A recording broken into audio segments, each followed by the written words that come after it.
Hey guys, Scott Fishman here, SummerSlam weekend in Las Vegas. I'm here with a good friend of mine, I guess. Good friends.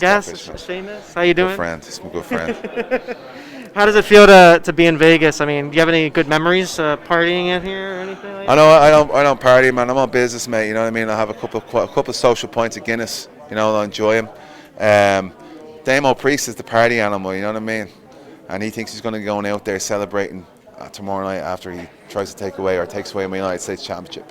But the truth is, Scott, it ain't going to bleeding happen, fella. Because I'm going out with me gold, and I'm coming out with me gold.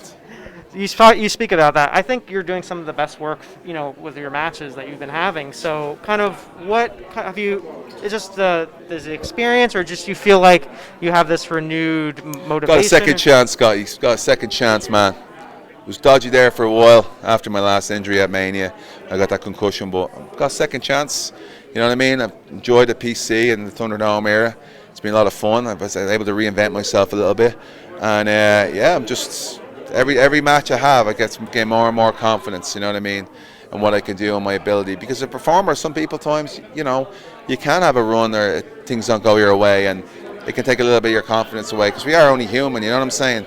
But for the last year and a half, it's just been basically grown and grown and grown. And again, I feel I'm doing the best work. I'm in the best shape I've ever been in, better than I was when I first debuted. And I just feel like a bleeding freight train, man. I feel like nothing can stop me. And what have you taken with working with younger talent like an Humberto Carrillo or Ricochet even? Yeah, Riddle, Keith, Damo, you know what I mean. He's been here for a long time, but he's new to the singles game. Look, it keeps me motivated too as well. It keeps me motivated. I love working with this new talent, this younger talent. For me, it's a lot of fun. And I get a chance to, stay on my toes. It pushes me. I get home after a Raw or a pay-per-view, whatever it is, and I'm straight in the gym, Brave Change gym in my house, just getting stuck in and staying on top of it. That's what it is. Like I'm working every day, 7 days a week. I'm not saying that to be like, oh, the hustle never stops, and what are those other words people say?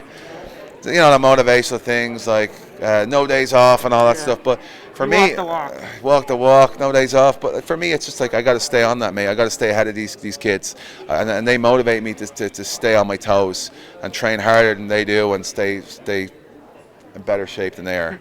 So the face protector when you got injured, I mean, there's been comparisons to Batman. Just talk about just wearing that and just talk the dynamic of it when you're wrestling. Well, my poor broke. My nose was smashed. My face was smashed. You know what I mean? And nose was broke. I had to go in. I had to get surgery. But still, dude, I'm just getting back out there, and I'm not using that as an excuse. The mask obviously helps keep everything in place, because the last thing I want to do is take time off, and that's what's stopping it. That's why I'm wearing it. Does it look cool? Everything looks cool on Sheamus. The title looks cool on me. His hat looks cool on me. You know what I mean? The vest, the old Grandad shirt. But at the end of the day, it's helped me get through.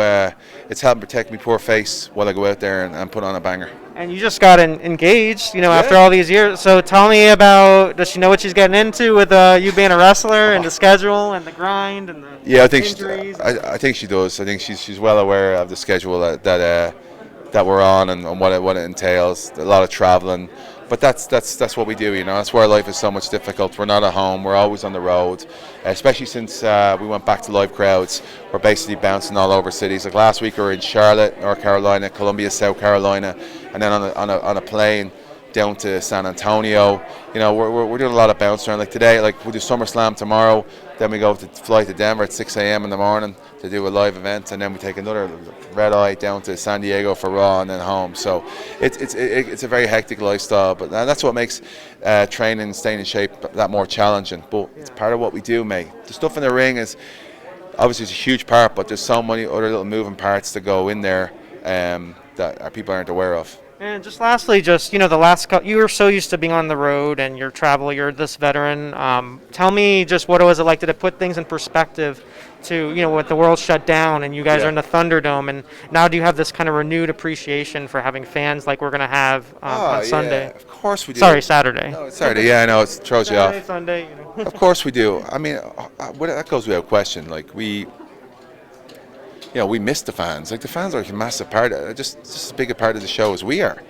So, I mean, we obviously learned to adapt with the Thunderdome to work around no audience, no fans. But, having them back is incredible. Is you know, it's awesome. It's what we've all been waiting for. And you know, they're vocal, and you don't know what they're going to do, and they're very unpredictable. And you don't know what way they're going to sway. You know, roll with the punches, yeah, whatever they do. exactly. Like, you know, in the Thunderdome, obviously noise were pumped in like every other sport that was out there, but you know, now the fans they'll tell you exactly how they feel, what they want, and there's nothing better than that. There's so much, you feed off so much of that energy. Speaking of energy, lastly, just John Cena back. What do you make of that? Someone that you know very well. John, yeah, me and John have a lot of history together in the ring. I took 2 WWE titles out of his hands, as you know, when he was back there. But listen, John's earned the right to do what he's doing now. I know back in the day he did stuff with The Rock where he talked to us here and he'd come here and there, but John was in the trenches the whole time. Obviously, he's now got a career in movies, which is great for him, but he's still coming back to help the product and to be involved in the product because he loves wrestling. So I feel like, you know, there's a lot of talk about people coming back for one-offs and doing this, but John, like, if anyone who deserves to be there or have that role, then it's Cena. Yeah, awesome. And you're now working with a lot of the younger talent too, so you're helping to future the business as well. So we appreciate it. Yeah, my body loves me for it. Thank you so much for the time. I appreciate it. Thanks, Scott. All right, Appreciate take care. you, bro. All right, good seeing Thank you man. always. Great to see you.